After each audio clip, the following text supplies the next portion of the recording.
ಜನಾನುರಾಗಿ, ಧರ್ಮಸಹಿಷ್ಣು.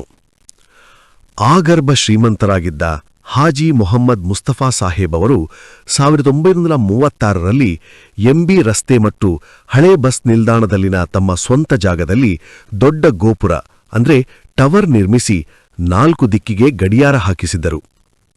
ಈ ಗಡಿಯಾರಗಳು ದಶಕಗಳ ಕಾಲ ಜಿಲ್ಲಾ ಕೇಂದ್ರದ ಜನರಿಗೆ ಸಮಯ ತೋರಿಸುವ ಮತ್ತು ಅಲಾರಂ ಬಾರಿಸುವ ಮೂಲಕ ಎಚ್ಚರಿಸುವ ಕೆಲಸ ಮಾಡುತ್ತಿದ್ದವು. ಆಗಿನ ಕಾಲಕ್ಕೆ ಕೈಗಡಿಯಾರ ಕಟ್ಟುವಷ್ಟು ಅಥವಾ ಮನೆಗೆ ಗಡಿಯಾರ ಖರೀದಿಸುವಷ್ಟು ಸ್ಥಿತಿವಂತರಾಗಿರದ ಜನ ಈ ಗಡಿಯಾರಗಳನ್ನು ನೋಡಿ ಸಮಯ ತಿಳಿಯುತ್ತಿದ್ದರು.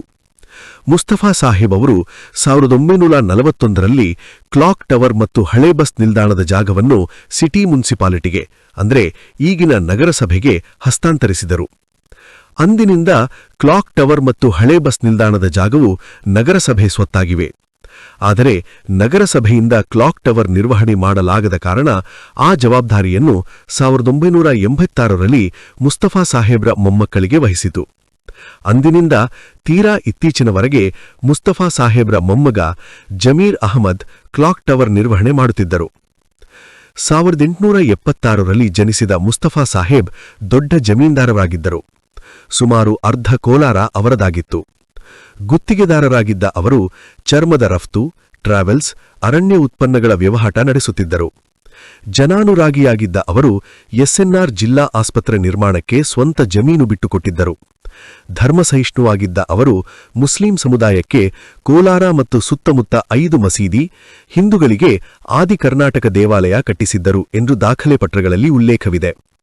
ಜಿಲ್ಲೆಯಲ್ಲಿ ವಿವಾದದ ಕೇಂದ್ರ ಬಿಂದುವಾಗಿದ್ದ ಕ್ಲಾಕ್ ಟವರ್ ಅಂದರೆ ಗಡಿಯಾರ ಗೋಪುರವನ್ನು ಮುಸ್ಲಿಂ ಸಮುದಾಯದ ಹಾಜಿ ಮೊಹಮ್ಮದ್ ಮುಸ್ತಫಾ ಸಾಹೇಬ್ ಎಂಬುವವರು ಜನಹಿತಕ್ಕಾಗಿ ನಿರ್ಮಿಸಿದ್ದು ಇತಿಹಾಸ. ಪ್ರಮುಖ ವಾಣಿಜ್ಯ ಸ್ಥಳವಾದ ಕ್ಲಾಕ್ ಟವರ್ ನಗರದ ಜನಜೀವನದೊಂದಿಗೆ ಬೆರೆತು ಹೋಗಿದ್ದು, ಸುತ್ತಮುತ್ತಲ ಬಡಾವಣೆಗಳಲ್ಲಿ ಮುಸ್ಲಿಂ ಸಮುದಾಯವರು ಹೆಚ್ಚಿನ ಸಂಖ್ಯೆಯಲ್ಲಿದ್ದಾರೆ. ಕ್ಲಾಕ್ ಟವರ್ ವೃತ್ತದಲ್ಲಿ ಮುಸ್ಲಿಂ ಸಮುದಾಯವರ ಅಂಗಡಿಗಳಿವೆ.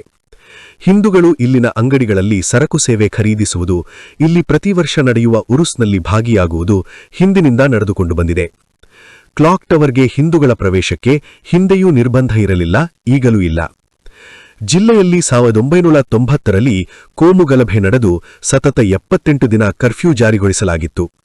ನಂತರ ಕ್ಲಾಕ್ ಟವರ್ನಲ್ಲಿ ಹಿಂದೂ ಪರ ಸಂಘಟನೆಗಳ ಮೆರವಣಿಗೆ ನಡೆಸದಂತೆ ಮತ್ತು ಹಿಂದೂಗಳ ಜನವಸತಿ ಪ್ರದೇಶದಲ್ಲಿ ಮುಸ್ಲಿಮರ ಮೆರವಣಿಗೆ ನಡೆಸದಂತೆ ಮಾರ್ಗಸೂಚಿ ರೂಪಿಸಿದರು. ಈ ಮಾರ್ಗಸೂಚಿಯನ್ನು ಉಭಯ ಕೋಮಿನ ಜನರು ಪಾಲಿಸಿಕೊಂಡು ಬರುತ್ತಿದ್ದರು. ಕ್ಲಾಕ್ ಟವರ್ನಲ್ಲಿ ಇಸ್ಲಾಂ ಧರ್ಮದ ಬಾವುಟ ಹಾರಿಸುತ್ತಿದ್ದ ಮುಸ್ಲಿಮರು ಗಣರಾಜ್ಯೋತ್ಸವ, ಸ್ವಾತಂತ್ರ್ಯ ದಿನಾಚರಣೆ ವೇಳೆ ರಾಷ್ಟ್ರಧ್ವಜಾರೋಹಣ ಮಾಡುತ್ತಿದ್ದರು. ನವೆಂಬರ್ನಲ್ಲಿ ಕನ್ನಡದ ಬಾವುಟ ಹಾರಿಸಿ ಕನ್ನಡ ರಾಜ್ಯೋತ್ಸವ ಆಚರಿಸುತ್ತಿದ್ದರು.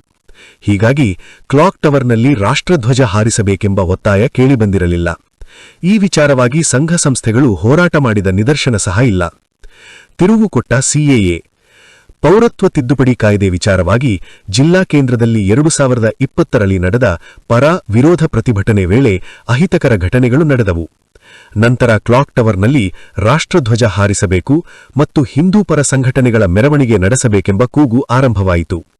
ಇದಕ್ಕೆ ಮುಸ್ಲಿಂ ಸಮುದಾಯದ ವಿರೋಧವಿರಲಿಲ್ಲ. ಆದರೆ ಜಿಲ್ಲಾಡಳಿತ ಮತ್ತು ಪೊಲೀಸ್ ಇಲಾಖೆಯು ಕಾನೂನು ಸುವ್ಯವಸ್ಥೆ ದೃಷ್ಟಿಯಿಂದ ಈ ಭಾಗದಲ್ಲಿ ಹಿಂದೂಗಳ ಮೆರವಣಿಗೆಗೆ ಮತ್ತು ರಾಷ್ಟ್ರಧ್ವಜಾರೋಹಣಕ್ಕೆ ಅವಕಾಶ ಕೊಟ್ಟಿರಲಿಲ್ಲ.